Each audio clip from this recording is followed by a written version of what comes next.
Hello students, today's topic is Multi-Purpose Internet Mail Extension. In short, MIME. MIME को समझने से पहले हम मेल का कंसेप्ट समझते हैं। जब भी ईमेल आपको एक कंप्यूटर से दूसरे कंप्यूटर में सेंड करनी होती है, आप मेल टाइप करते हो और सेंड कर देते हो। यहाँ पर जो मेल ट्रांसफ़र होती है नेटवर्क के थ्रू एक यूज़र को दूसरे यूज़र तक सेंड की जाती है, तो यहाँ पर एक फॉर्मेट यूज़ होता है, ASCII format.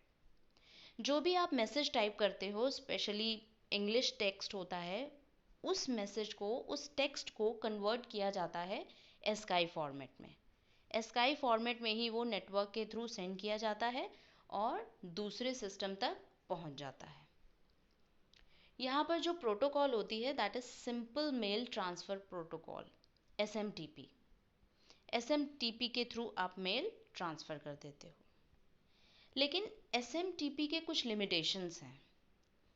Like SMTP non ASCII text को सेंड नहीं कर सकती। ठीक है, जो एस्काई फॉर्मेट के टेक्स्ट होंगे सिर्फ उनको ही सेंड कर सकती है।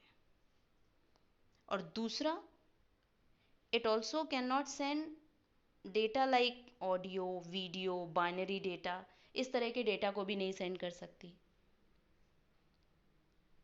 लेकिन हमारे पास ऐसी बहुत सी लैंग्वेजेस हैं, जैसे जर्मन हो गई, फ्रेंच हो गई, रशियन, अरेबिक, जर्मन और चाइनीज़। ये कुछ ऐसी लैंग्वेजेस हैं जो एस्काई फॉर्मेट फॉलो नहीं करती। अगर ये लैंग्वेजेस एस्काई फॉर्मेट फॉलो नहीं करती तो क्या इनके थ्रू हम मैसेजेस नहीं सेंड कर सकते? ऑडियो, वीडियो, डेटा हम नहीं सेंड कर सकते। तो ये कुछ SMTP प्रोटोकॉल के लिमिटेशंस हैं। आप कह सकते हैं उन्हीं लिमिटेशंस को ओवरकम करता है MIME। MIME क्या करता है, आप कोई भी लैंग्वेज यूज़ करें, उस लैंग्वेज को कन्वर्ट कर देता है एस्काई फॉर्मेट में। एस्काई फॉर्मेट में कन्वर्ट करता है, जैसे कि आप ब्लॉक डायग्राम में देख रहे होगे, एक यूज़र है, उसने नॉन एस्काई कोड लिखा। उस नॉन एस्काई कोड को MIME सेंडर साइड में 7 बिट एस्काई फॉर्मेट में कन्वर्ट कर रहा है। 7 बिट हो सकता है, 8 बिट एस्काई फॉर्मेट हो सकता है, जो भी सिस्टम के अकॉर्डिंग, कॉम्बिनेशन के अकॉर्डिंग यूज़ किया जाएगा फॉर्मेट, लेकिन एस्काई फॉर्मेट होना चाहिए। उस फॉर्मेट में कन्वर्ट किया और नेटवर्क के थ्रू सेंड कर दिया। रिसीवर साइड में 7 बिट एस्काई फॉर्मेट रिसीव हो गया, उसको अगेन MIME ने क्या किया, नॉन एस्काई कोड में डिकोड कर दिया। जिस भी फॉर्मेट में वो कोड था उसी फॉर्मेट में वो कोड आ गया रिसीवर साइड में। अब यूज़र को मिल गया, वो रीड कर सकता है। ठीक, दूसरा पॉइंट क्या है, ये ऑडियो, वीडियो, बाइनरी, किसी भी तरह का टेक्स्ट सेंड कर सकता है, क्योंकि उसको कन्वर्ट किया जा सकता है स्काई फॉर्मेट में। तो इसलिए MIME एक तरह का एक्सटेंशन होता है SMTP का।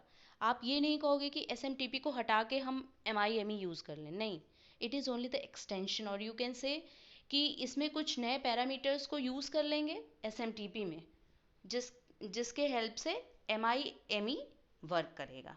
ठीक है, तो आगे देखते हैं। MIME के कुछ हेडर्स होते हैं, आप कह सकते हैं कुछ नए पैरामीटर्स होते हैं, जिनको यूज़ करके हम किसी भी फॉर्मेट का डेटा सेंड कर सकते हैं। फॉर्मेट का डेटा मतलब किसी भी लैंग्वेज में डेटा सेंड कर सकते हैं। अब इसमें पहला पैरामीटर है MIME वर्जन। MIME वर्जन क्या होता है, कई सारे वर्जन्स बनाए गए हैं भाई, जैसे सिस्टम चेंज होते हैं, उनके कॉम्बिनेशंस बदलते हैं, कि इतने बिट का सिस्टम यूज़ कर रहे हैं, इस तरह की टेक्निक्स यूज़ कर रहे हैं, तो उसी हिसाब से जो MIME है या अदर टेक्निक्स हैं उनको भी चेंज किया जाता है, अपडेट किया जाता है। तो इसी तरह से MIME के भी कई सारे वर्जन्स हैं। तो करंट वर्जन यहाँ पे 1.1 है, उसी को यूज़ किया जा रहा है आजकल। Next is content type. यहाँ पर आपको डिफाइन करना होता है कि कौन सा टाइप आप सेंड करने वाले हो, मतलब डेटा कौन सा है जो सेंड करोगे। टेक्स्ट है, वीडियो है, ऑडियो है, मैसेज में कौन सा डेटा है, किस फॉर्मेट का डेटा है, वो मेंशन करते हैं इसमें।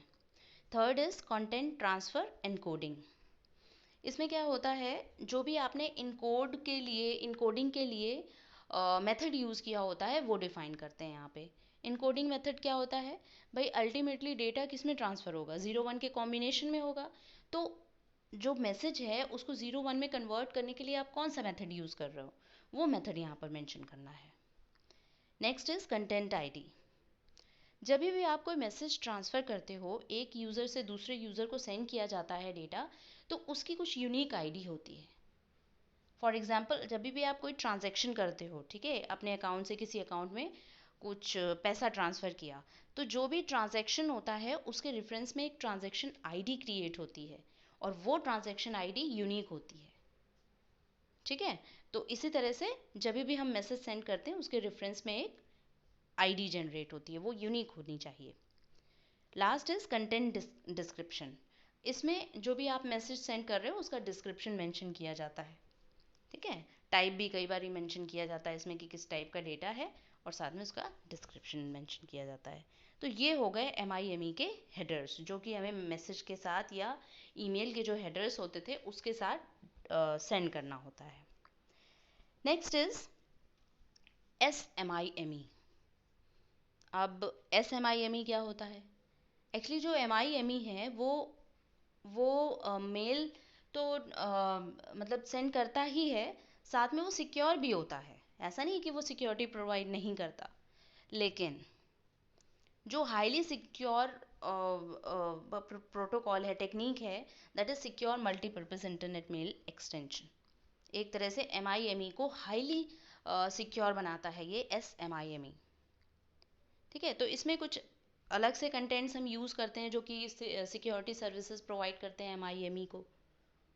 ठीक, जैसे हम यहाँ पर यूज़ करते हैं पब्लिक की क्रिप्टोग्राफी, जिसमें कि हम जो पब्लिक प्राइवेट की का कंसेप्ट होता था, जिससे हम डेटा को और मैसेज को इनक्रिप्ट और डिक्रिप्ट कर लेते हैं, वो कंसेप्ट यहाँ पर यूज़ किया जाता है।